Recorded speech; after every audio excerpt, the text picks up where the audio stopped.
Ahora discutamos un poco sobre algunas dimensiones que exhibe la informalidad laboral y por qué pensamos en distintas dimensiones. Porque la informalidad laboral no solamente o no necesariamente la vamos a asociar siempre a un fenómeno de marginalidad, de desprotección, de pobreza generalizada, porque existen personas que están altamente calificadas, en este sentido tienen altos niveles de capital humano, de educación, que tienen buenos ingresos, pero son informales. Por unas u otras razones no hacen parte del sector formal, no cotizan a seguridad social, entre otras razones, ¿sí? Eh, digamos, pueden ser decisiones óptimas desde el punto de vista individual y ahorita vamos a discutir eso, pero desde el punto de vista social tal vez no lo son. Entonces yo voy a discutir dos dimensiones o dos fenómenos que observamos alrededor de la informalidad. El primero es el que siempre pensamos y es este fenómeno de la exclusión, ¿sí? Tenemos unas personas que están excluidas de un mercado laboral formal y tienen que ir a ser parte del mercado laboral informal, ¿sí? Eso es lo que se piensa como los mercados segmentados o altamente separados. Y es que tenemos mercados laborales formales que suelen ser bastante rígidos y y al ser tan rígidos lo que hacen es expulsar a los trabajadores hacia la informalidad, ¿sí? Eh, Cabe añadir que la alternativa a esa informalidad es esta alternativa nada conveniente que es el desempleo, ¿sí? Em, Prefieren someterse a la carga que implica ser informal, todos los costos, las malas condiciones, a no tener ningún empleo. Eh, por otro lado, esta informalidad, digamos, por exclusión, también se puede pensar en el sentido de que hay personas que tienen muy bajos niveles de capital humano, gente que apenas tiene educación primaria, o empresas muy pequeñas que tienen muy poco capital para arrancar buenas actividades en el sentido de actividades más productivas, de una mayor escala, eh, mala capacidad de hacer buenas inversiones para tener unos mayores retornos que les permitan involucrarse en el sector formal y se genera precisamente esa barrera para que esa gente también entre al sector formal y por eso son excluidos. Em, esta visión de la exclusión también suele denominarse en la literatura como la visión dualista del mercado laboral. Y digamos, estas son teorías de mediados del siglo XX, pero que se han replicado a estos mercados laborales actuales. Y es esta idea de que existe un mercado moderno o productivo, que es el mercado formal, y existe un mercado que está rezagado, que es menos productivo, que se denomina mercado tradicional, ¿sí? Que es precisamente este mercado informal del que les estoy hablando. Es un mercado tradicional en el sentido de que se asocia a las actividades tradicionales agrarias de baja productividad y suele estar rezagado. Eh, Otro elemento importante es que durante las recesiones, eh, y dado que la, la legislación laboral pues, impide que los salarios bajen en ellas, o hay una alta rigidez en estos mercados, durante las recesiones se expulsa gente de los mercados laborales formales que va a ser parte de la informalidad. En ese sentido, se ha propuesto que la informalidad también es una especie de amortiguador ante estos choques que permiten que la gente no entre directamente al desempleo en una recesión, sino que puedan, digamos, recibir menos ingreso, pero en el sector informal de la economía. Normalmente esto se busca que sea temporal, pero no necesariamente sucede en la práctica, ¿sí? Vamos a ver, digamos, un pequeño modelo gráfico de equilibrio parcial de lo que pasa en estos dos mercados o de cómo interactúan y cómo podemos pensar en esta hipótesis dualista o esta hipótesis de la exclusión en los mercados laborales, ¿sí? Y cómo reaccionan ante una regulación laboral. Entonces, a la izquierda tenemos un panel de oferta y demanda de trabajo que está en equilibrio, donde tenemos W0, que es el salario de equilibrio, y F0, que es la cantidad de trabajo formal en equilibrio, ¿sí? Tenemos la oferta y la demanda. ¿Qué pasa ante una regulación laboral que se imponga? Pensemos en un salario mínimo. Si se impone un salario mínimo, aumenta ese salario que se debe pagar, pasa de W0 a WF1, que es el nuevo salario del sector formal, y esto lo que hace es que, dado ese nivel de demanda, es más costoso darle trabajo a toda la gente que está en LF0.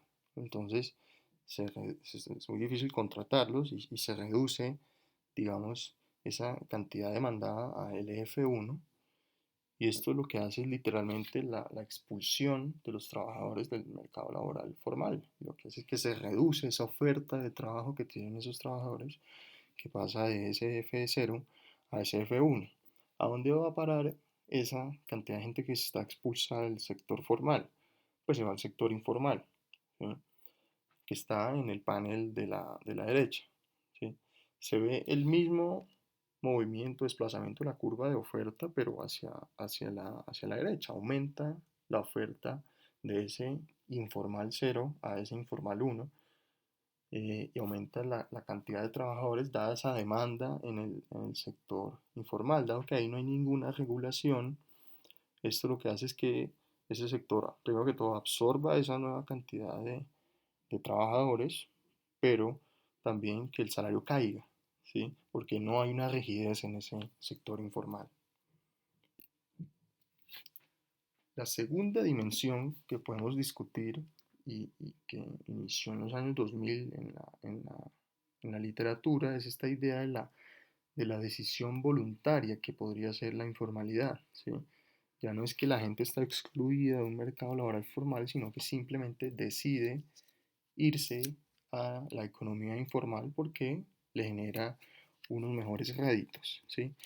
En algunos casos esta dimensión está asociada al emprendimiento, a esta idea de el otro sendero, ¿sí? Que vendía Hernando de Soto en su libro, de cómo algunas economías en desarrollo, en unos contextos en los que hay una regulación excesiva del mercado laboral, en la que los derechos de propiedad están mal definidos, entonces la gente tiene tierra pero no tiene títulos, por ejemplo, se abren camino, buscan otro camino, que es la economía informal, para salir adelante, ¿sí?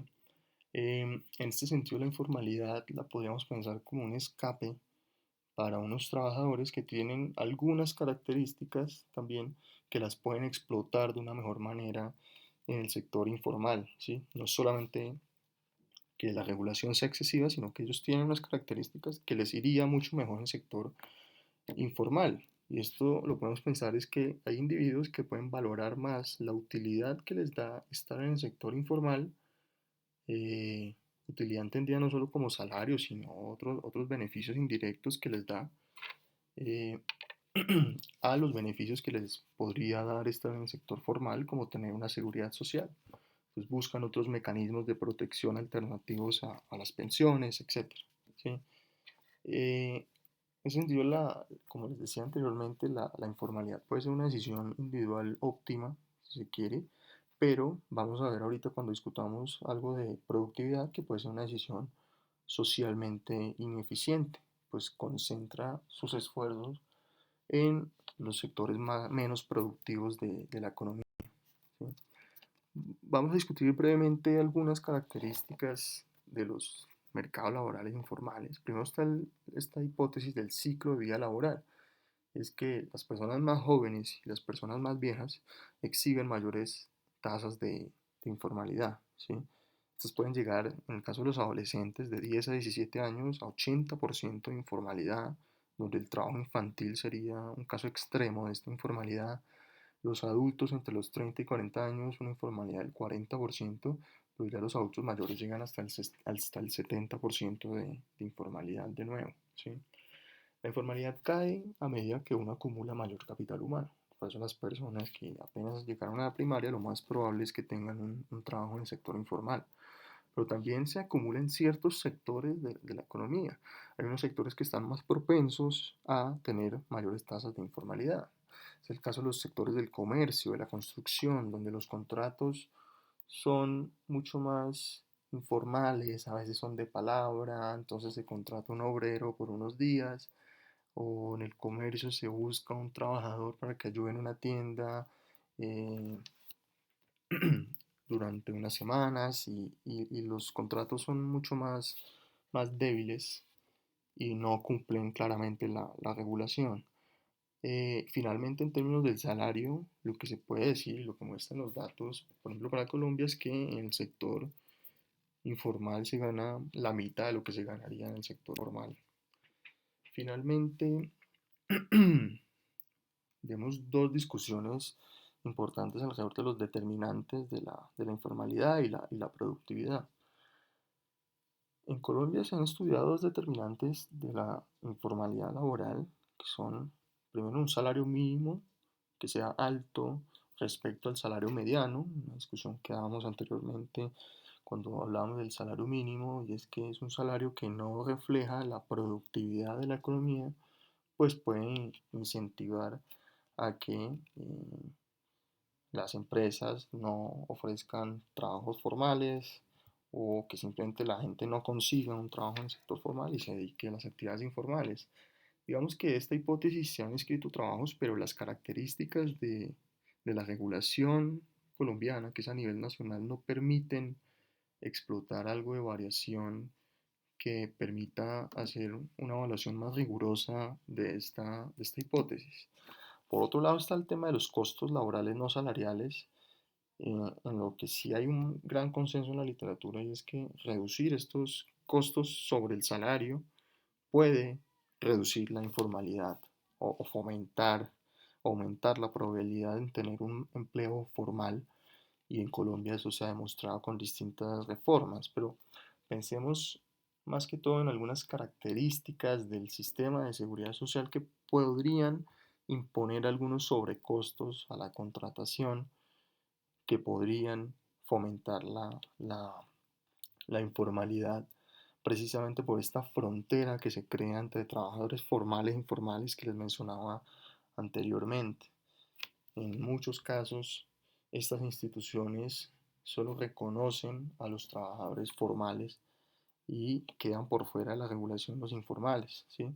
Al ser costosas estas regulaciones y el solo regir para los formales, pues hacen que la informalidad sea atractiva y que sea atractivo salirse de la formalidad. Esto especialmente porque muchas de las cargas que se hacen para financiar esas instituciones del mercado laboral caen sobre los trabajadores formales y se utilizan para subsidiar a la otra mitad de trabajadores que es informal, ¿sí? Y lo que muestra esta hipótesis de reducir costos laborales no salariales es que estas cargas por lo menos no deberían caer sobre los trabajadores formales, sino eh, sobre los trabajadores, sobre los individuos que tengan mayores ingresos, volviendo al tema de la tributación progresiva que hablábamos anteriormente. Finalmente, informalidad laboral y productividad. Podríamos discutir que esto es una cuestión de una mala asignación de recursos. ¿Por qué? En primer lugar, Colombia y la mayoría de países en desarrollo, a veces uno puede hacer estos análisis, por ejemplo, para México y encontraríamos las mismas ideas, y es que son países con empresas muy pequeñas, empresas muy grandes, pero más importante, empresas que se diferencian demasiado en sus niveles de productividad. Entonces tenemos empresas muy productivas y tenemos empresas muy poco productivas, ¿sí? Y más importante aún es que esas empresas pequeñas, que son muchas, que son abundantes, que son casi la mayoría de empresas, pues absorben muchos recursos en términos de trabajo y capital que se podrían estar utilizando en actividades con mucha mayor productividad o en empresas más productivas, ¿sí?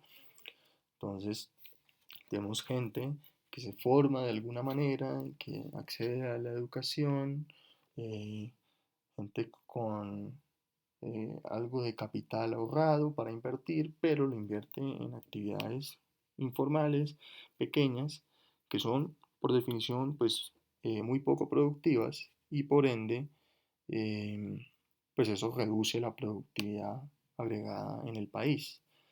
Eh, Otro problema es que estas empresas que son pequeñas pues tienen muchos incentivos a mantenerse informales, ¿sí? Tienen incentivos a seguir siendo pequeñas, a no crecer, porque si crecen, entonces ya las empiezan a clasificar como formales. Tienen incentivos a utilizar sistemas muy poco productivos, no solo porque tienen bajas dotaciones de capital, sino porque no les conviene ampliar su escala de producción para que caigan en la regulación. Lo mismo sucede con muchas personas, y es que si solo hay oportunidades en el sector informal de la economía, ¿qué sentido tiene educarse si este sector paga la mitad que el sector formal? Entonces, finalmente, y ya para terminar, podríamos pensar en esta visión de Santiago Levy, que es un experto en mercados laborales, que tiene este libro sobre los esfuerzos mal recompensados, ¿sí? Y es esta idea de que tenemos unas economías en desarrollo que se abrieron al mundo, em, que invirtieron en mejorar sus instituciones, en combatir la delincuencia, en tener unas buenas instituciones fiscales, pero al final tienen crecimientos mediocres o crecimientos muy promedio que no aumentan con los años. Y lo que argumenta el autor es que la mala recompensa es no haber dado la discusión sobre la informalidad laboral y los efectos que esto tiene sobre la productividad.